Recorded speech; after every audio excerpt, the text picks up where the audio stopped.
SER Podcast.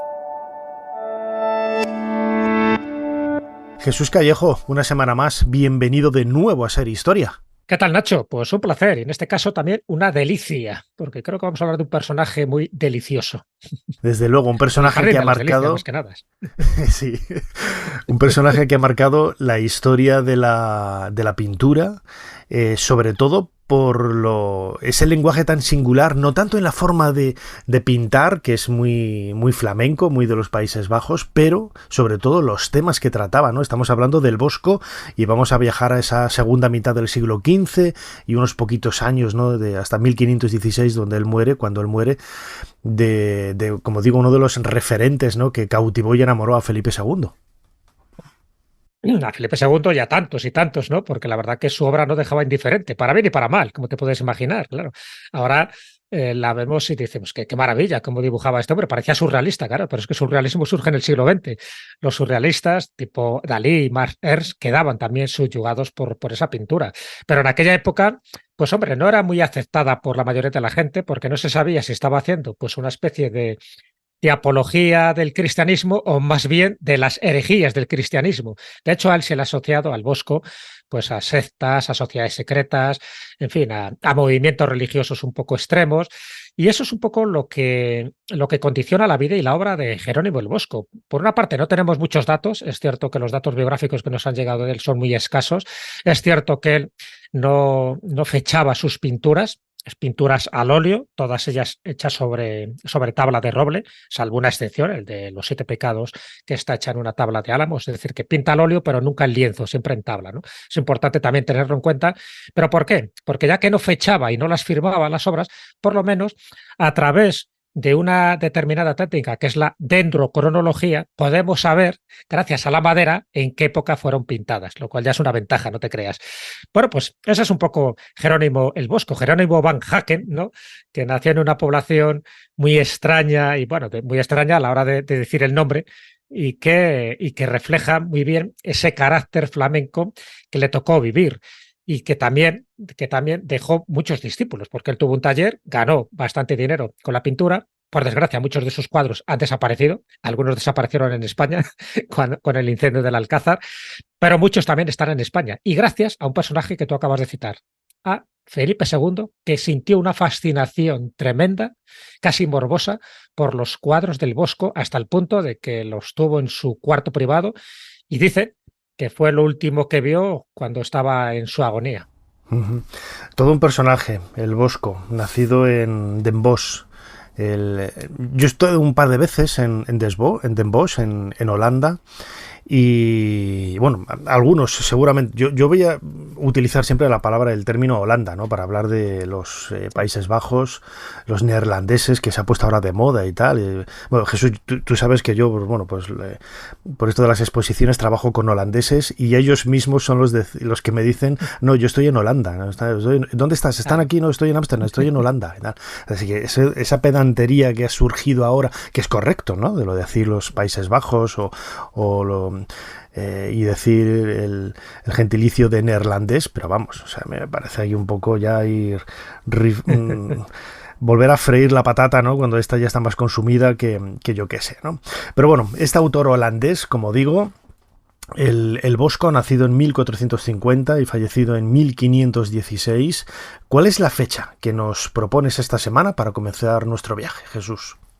La fecha es el 13 de junio de 1463.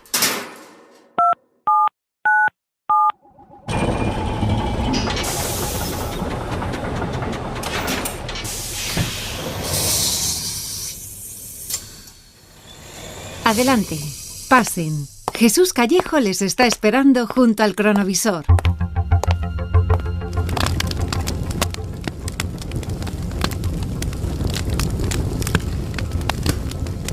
Bueno, Jesús, calorcito, ¿eh? Ten cuidado, cúbrete, que están cayendo aquí listones de madera de las casas que hay a nuestro alrededor. Está ardiendo Den Bosch, ¿no?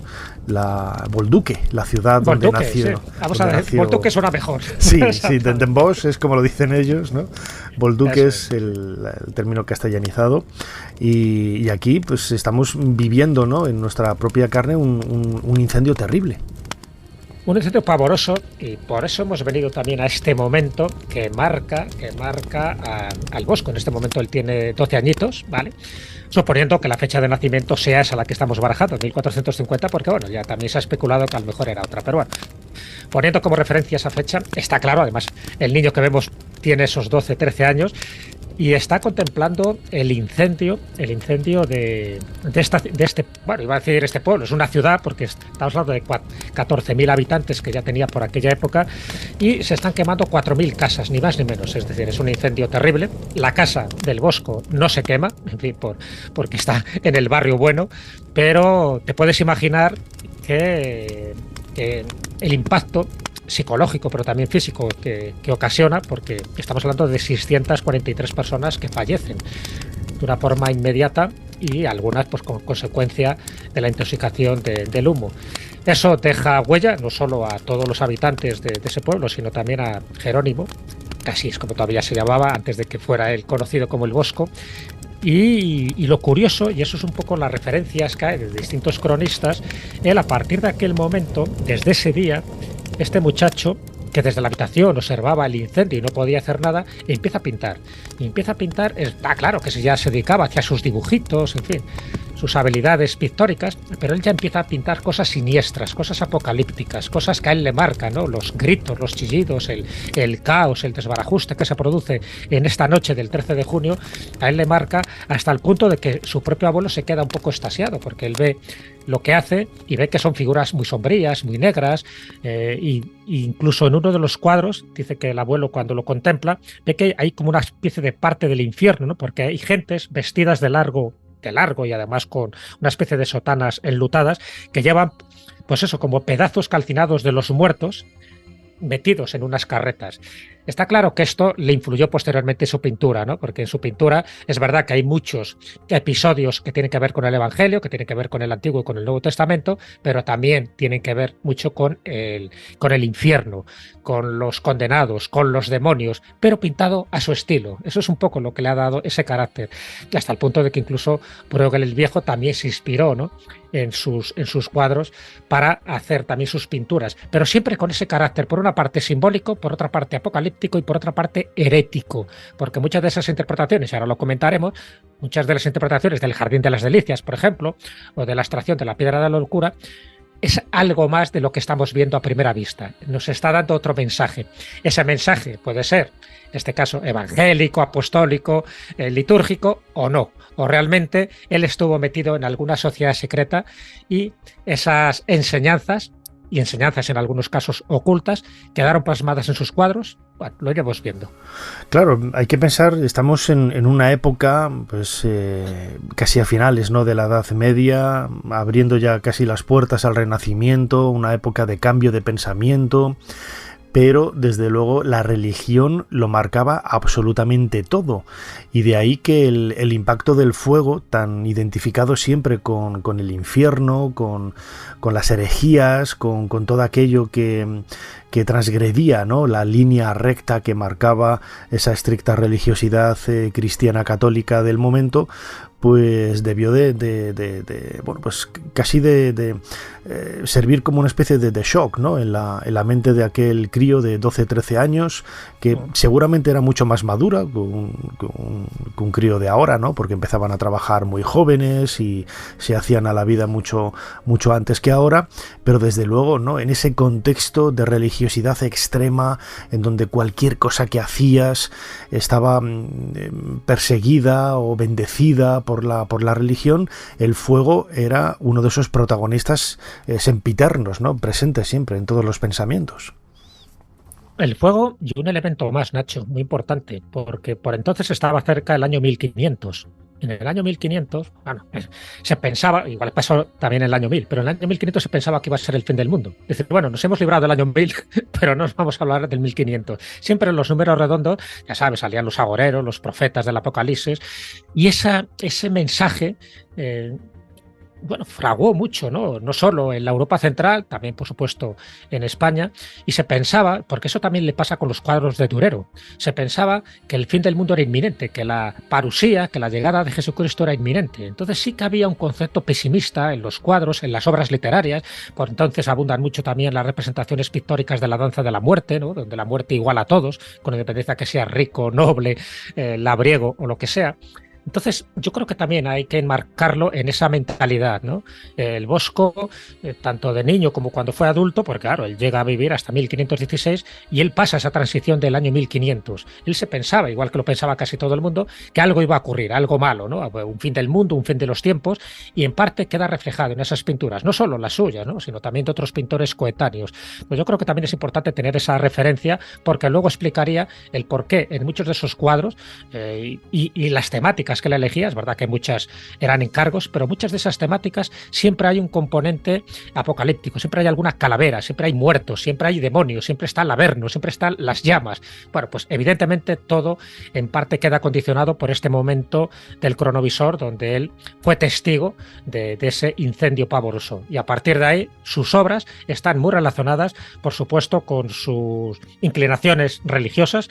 Se dice que él formó parte de los hermanos del espíritu libre, de los amaraucianos, como así se llamaba, era un nombre derivado del que fue su fundador, Amaury de Ben, era un profesor de lógica y de teología de la Universidad de París, pero también se inscribió en la cofradía de Notre Dame en 1486.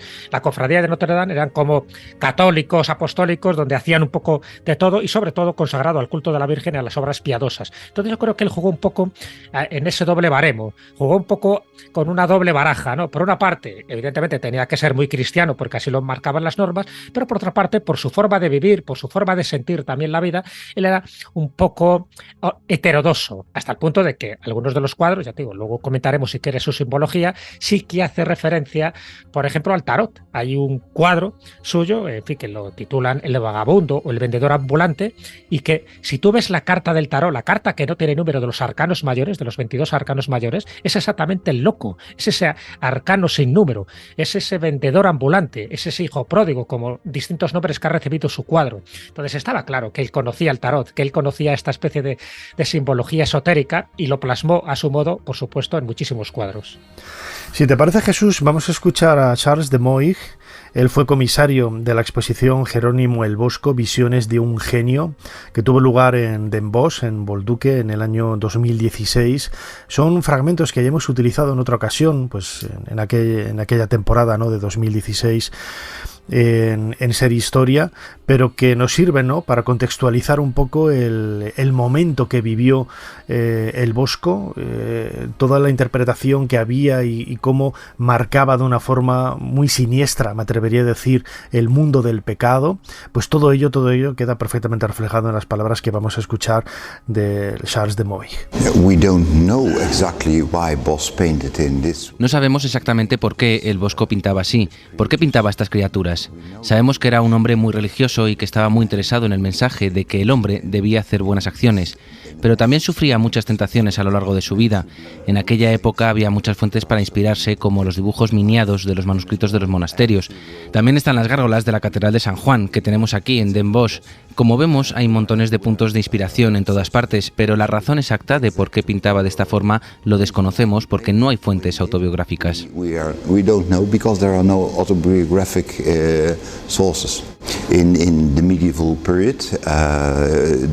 En época medieval todo estaba relacionado con el pecado. El pecado estaba en todas partes y había circunstancias muy variadas para ello. Había guerras, había incendios en las ciudades y todo esto debió de impresionar mucho a la gente y especialmente a un artista tan original como el Bosco. Estaba la Biblia como otra fuente e historias relacionadas con Cristo y sus pecados. Todo esto creó un escenario propicio para el mundo del pecado descrito por el Bosco, pero creo que él mismo de alguna forma se sentiría pecador como muchos de sus contemporáneos.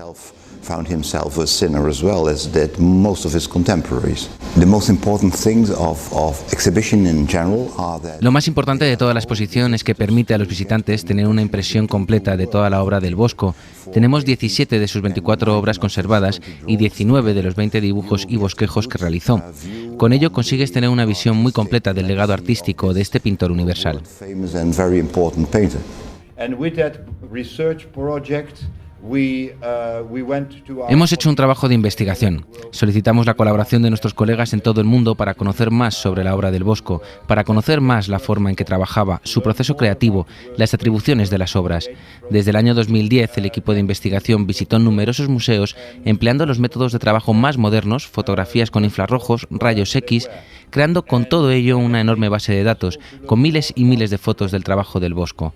Gracias a esta base de datos ha sido posible trabajar independientemente de donde estuvieran las obras. Todo ello nos ha permitido conocer más sobre el Bosco, ya que es necesario estudiar en profundidad sus cuadros y dibujos para saber más de él. Es imprescindible, por ejemplo, estudiar los dibujos para entender sus cuadros. Las diferencias entre los dibujos y la superficie de sus pinturas explican el proceso creativo y por qué cambió algunas cosas. En nuestra exposición podemos ver la génesis de esos cambios. Nos hemos dado cuenta de que el Bosco era un pintor muy rápido, trabajando sobre elementos aún húmedos que le permitían cambiar cualquier detalle mientras estaba pintando.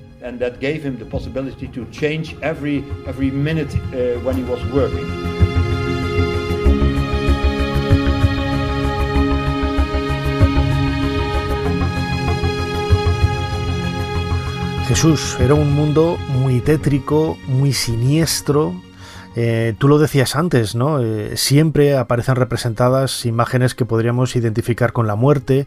Es cierto también, ¿no?, que la muerte, la guerra, las enfermedades debían de estar muy normalizadas, ¿no?, en aquella época, ¿no?, porque las tasas de mortalidad eran muy grandes. Sin embargo, el Bosco lo matiza y lo presenta no como algo normalizado, sino como algo extraño, algo insólito, algo seguramente simbólico, ¿no? Totalmente, yo creo que esa es la clave y esa es la fascinación que nos generan los cuadros del Bosco, ¿no? Solo tienes que ir al Museo del Prado. Por suerte, gracias a Felipe II, tenemos varios cuadros del Bosco, hasta 6 ni más ni menos. Por cierto, 3, se está ahora discutiendo su autoría, luego si quieres te lo comento, porque hay toda una dialéctica y una polémica sobre si son suyos, son del taller o son de algún discípulo, ¿no? Pero bueno, gracias a Felipe II podemos contemplar en España pues varios de esos cuadros, de los pocos que se conservan, porque realmente se habla de que solo se han conservado 21 pinturas y 9 dibujos. Muchos fueron destruidos o posiblemente algunos están en colecciones privadas de las que no tenemos constancia. Pero bueno, una de las características del Bosco, solo hay que ver sus pinturas, te quedas fascinado por la cantidad de detalles, ¿no? Por ese reino vegetal, animal que utiliza, ¿no?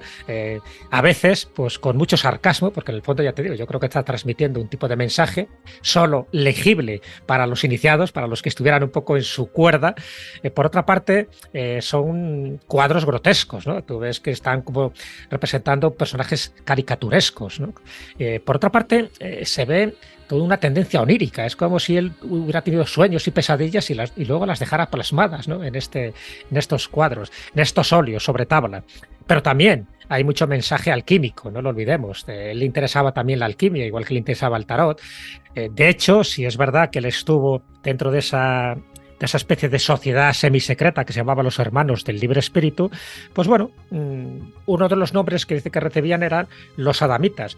Si es verdad esto, ya te digo, hay que tomarlos siempre, en fin, con toda la precaución del mundo, porque ni los historiadores se ponen de acuerdo, pero si es verdad que formaba parte de estos adamitas por el culto que profesaban a la figura de Adán, ¿no?, anterior al nacimiento de Eva, es decir, al Adán andrógino. Pero claro, ellos decían que si al final iba a ocurrir el fin de los tiempos, iba a ocurrir el apocalipsis, pues carpe diem, pues vamos a disfrutar, vamos desnudos, en fin, vamos a comer, a beber, a fornicar, porque en definitiva, para 4 días que quedan en el convento, es un poco en esa mentalidad de aquella época. Si él formaba parte de esa sociedad y de esa sociedad herética, pues muchos de esos cuadros, sobre todo en el Jardín de las Delicias, el tríptico, ya sabes que hay una parte que es el nacimiento, ¿no?, de Adán y Eva, la otra parte, la que vemos a nuestra derecha, sería el apocalipsis, el infierno, los condenados, pero la parte central es toda una alegoría al placer, a todo tipo de elementos que aparecen,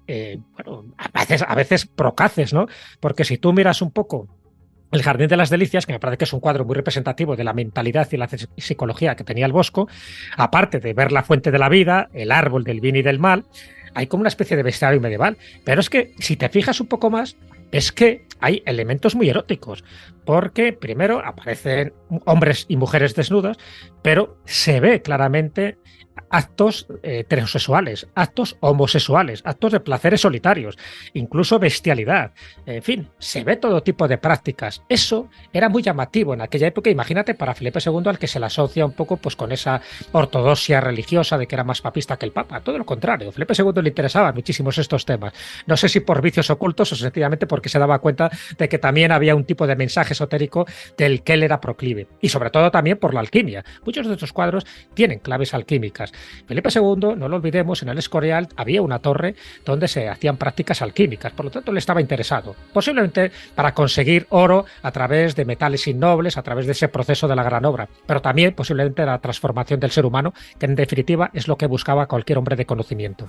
Claro, hombres de conocimiento en aquella época siempre estaban vinculados, por lo menos lo hacemos hoy, ¿no? Que yo creo que esa es una proyección de anhelos muy presentistas, ¿no? De cualquier persona que en la Edad Media o en el Renacimiento tenga una serie de inquietudes, enseguida, ¿no? Lo encasillamos en una sociedad secreta, lo encasillamos en un grupo determinado. Yo creo que eso es, no digo que no lo hubiera, ¿no? Pero yo creo que en muchos casos es más una proyección de anhelos del presente, ¿no? Porque lo decías antes, ¿no? Al Bosco se le ha acusado, ¿no? Se le ha señalado de pertenecer a muchas de estas sociedades secretas y, claro, no hay ninguna evidencia de ello, no hay ningún documento, no hay absolutamente nada, son todo ideas un tanto pues baladíes, ¿no? En el sentido de que no hay una evidencia, un texto donde diga de una forma preclara esto es así, ¿no?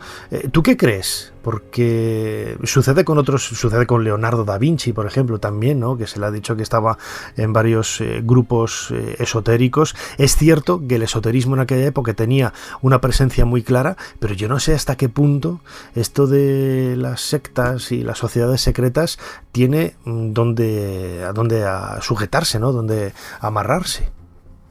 Sí, has citado además dos personajes que eran coetáneos, ¿no? Viviendo en distintos lugares, pero es verdad que eran coetáneos. Y es cierto que en aquella época, por una parte, estaba enmarcada en una religiosidad imperante, porque no quedaba más remedio, si no te jugabas la vida, ¿no? Y te jugabas el alma.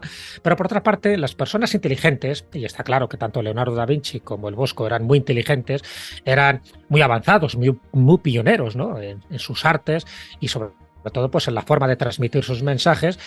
Está claro que coqueteaban con otro tipo de doctrinas, heterodoxas, vamos a llamarlas, ¿no?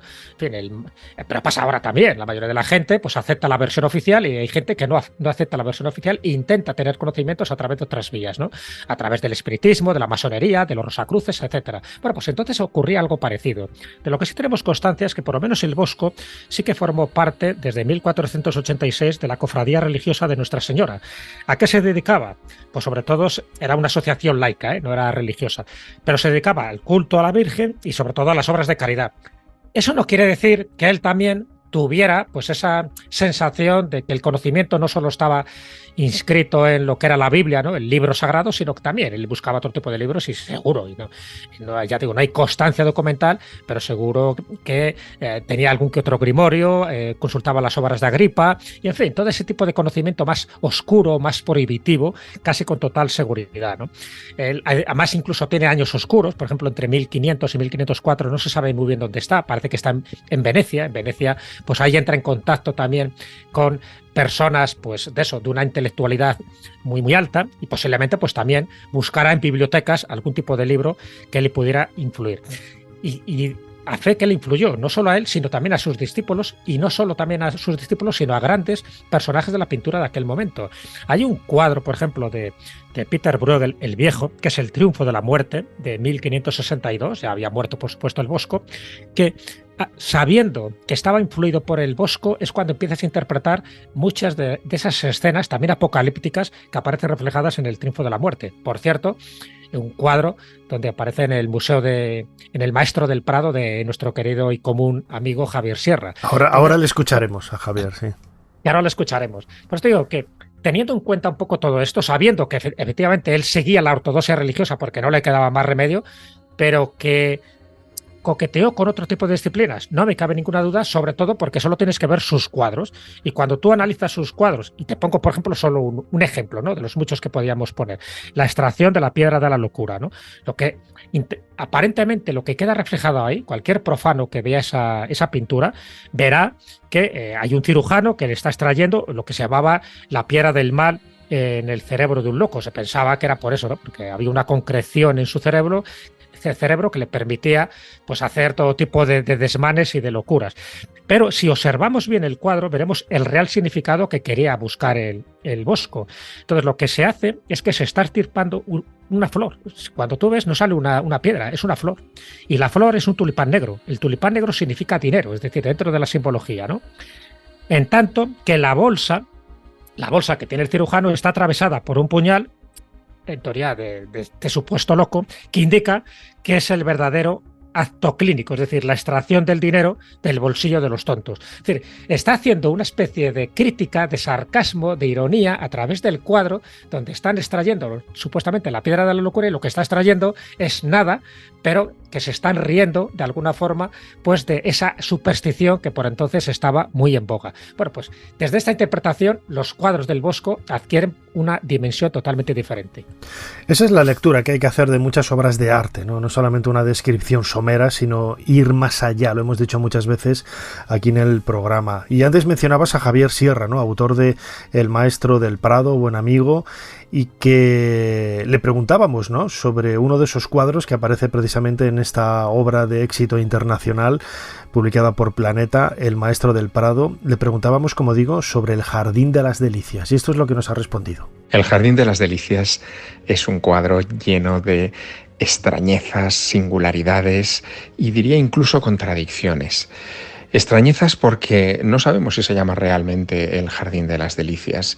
Es una denominación que se le puso en pleno siglo XX e ignoramos por completo cómo lo llamó el artista, cómo lo llamó la familia Nassau, que fue la primera propietaria de este cuadro.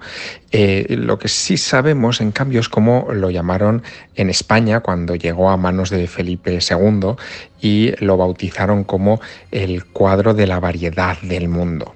También sabemos, y ahí está su contradicción, que Felipe II se embelesó con aquel cuadro de tal manera que su confesor, el padre Sigüenza, tuvo que salir al paso de las maledicencias de la época porque no estaba bien visto que un monarca católico y contemplativo como era el rey Felipe pasara tanto tiempo delante de un cuadro en el que se veía tanta gente desnuda. De hecho, es el cuadro con mayor número de desnudos desde la época clásica.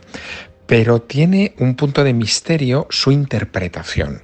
Algunos, como Wilhelm Frenger, piensan que el cuadro no era una obra ortodoxa, sino que era el reflejo de la fe heterodoxa que tenía Jerónimo Bosco en una secta centroeuropea muy extendida, también con ramificaciones en España, como fue la Hermandad del Espíritu Libre o los adamitas. Esos adamitas creían que vivíamos en pleno tiempo del apocalipsis, que esto era el fin del mundo y que si queríamos salir de él debíamos evolucionar desprendiéndonos de lo material como hicieron nuestros primeros padres, Adán y Eva, y después de un proceso de purga muy severo, llegar a construir un nuevo paraíso terrenal. Si vemos el Jardín de las Delicias empezando por la tabla del infierno, pasando por la central y llegando a la supuesta tabla del paraíso, veríamos un reflejo perfecto de la fe de los adamitas. ¿Quién sabe? Lo cierto es que el Jardín de las Delicias es un cuadro, una obra de arte que admite tantas interpretaciones que todo es posible alrededor de la obra maestra de Jerónimo Bosco.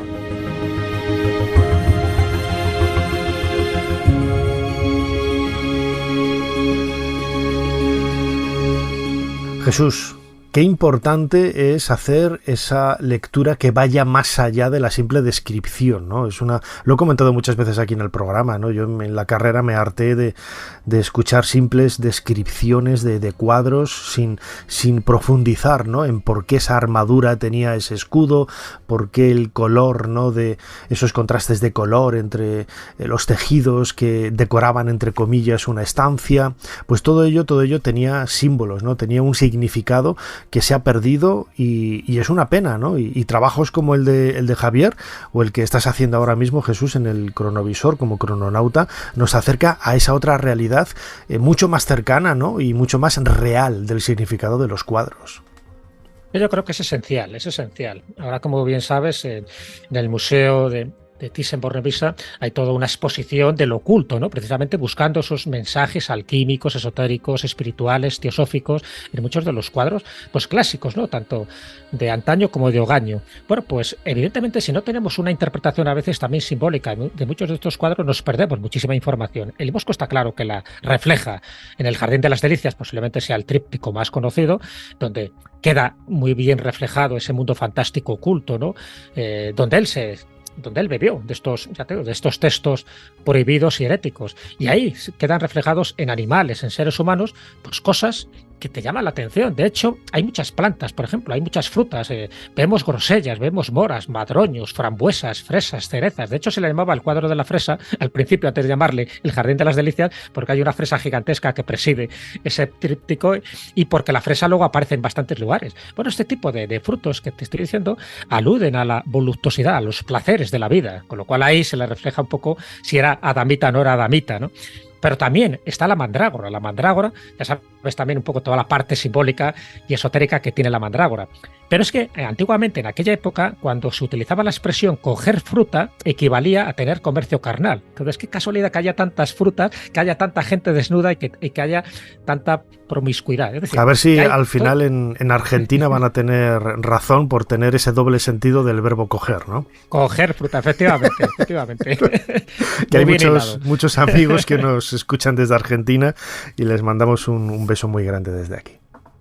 Entonces, bueno, y cuando vas a la otra parte, a la del infierno, claro, es que es un infierno casi de chiste, ¿no? Porque aparecen ahí unos demonios casi riéndose, en fin, como están con las almas de los condenados, metiéndoles ahí una especie, pues eso, de boca del Averno, cosas de este tipo, pero es que por otra parte hay un infierno musical, y eso llama mucho la atención. Es otra de las partes más desconocidas del Bosco, porque en ese infierno musical no solo aparecen distintos instrumentos, como el arpa, ¿no?, que sirven para torturar a los condenados, sino que en el pompis de uno de los condenados aparece una partitura. Y esa partitura, que es una música oculta, pues tiene mucho que ver con la escena que tú estás contemplando. Así que desde esa perspectiva, como ves, el Bosco era maravilloso. Ya para ir acabando, Jesús, lo hemos comentado antes y no quería dejar de abordarlo, algunas de las obras que se le han atribuido y algunos autores piensan que quizás no son suyas, son del taller, tienen ese eco, ¿no?, ese halo de la figura del Bosco, pero que realmente no podrían ser finalmente delimitadas desde un punto de vista pericial como obras del Bosco, ¿no? Sí, es algo que no hace mucho tiempo se empezó un poco a especular eso, ¿no? Bueno, hay varias obras del Bosco, entonces hay algunas que se sabe que son directamente suyas, atribuibles a él, y otras pues a su taller o bien otras a sus discípulos. Bueno, pues en esto aparece un comité holandés de arte cuestionando 3 de las obras que están en el Museo del Prado. Estas 3 sería el Tríptico de las Tentaciones de San Antonio Abad, ¿vale? La otra sería la Mesa de los Pecados Capitales, y el otro sería la Extracción de la Piedra de la Locura, que acabo de comentar antes. Dicen que el primero, el Tríptico de las Tentaciones de San Antonio, sería por un seguidor, que no fue realmente el Bosco, pero sí siguiendo su estilo, y que las otras 2 pues formarían parte de su taller. Bueno, te puedes imaginar que los expertos y los especialistas del Museo del Prado han puesto el grito en el cielo, y además con documentación, diciendo que no es verdad, que estos son cuadros del Bosco. Otra cosa es que evidentemente al final acabarán siendo rematados por algún discípulo o por algún miembro del taller, pero que no se puede quitar la autoría del Bosco a estos tres, ¿no? Porque claro, de alguna forma es como minusvalorar, ¿no? A estos tres óleos. Es cierto que algunos han desaparecido y ya por desgracia, pues eso, cuando ocurrió el incendio del Alcázar de Madrid en 1734 hubo uno que se perdió, pero solo hubo uno. Pero estos tres del Museo del Prado hay que reconocer, y yo confío, por supuesto, en la profesionalidad de los expertos del Museo del Prado, que son auténticos boscos. La figura del Bosco es una de las figuras más cautivadoras y más misteriosas de la historia de la pintura. Recordemos, nacido en el año 1450 y fallecido en 1516, en esa segunda mitad del siglo XV y comienzo ya prácticamente del Quintochento, ¿no? De ese renacimiento, marcó con más que un lenguaje, una simbología muy particular la historia de la pintura del momento, que es un poco lo que hemos querido reflejar en estos minutos aquí del cronovisor de Ser Historia, junto con nuestro crononauta Jesús Callejo. Jesús, como siempre, muchísimas gracias una vez más por habernos ayudado a hacer un poquito más de historia. Muchísimas gracias a ti, Nacho. Todo un placer, en este caso pictórico, y nos vemos la próxima semana.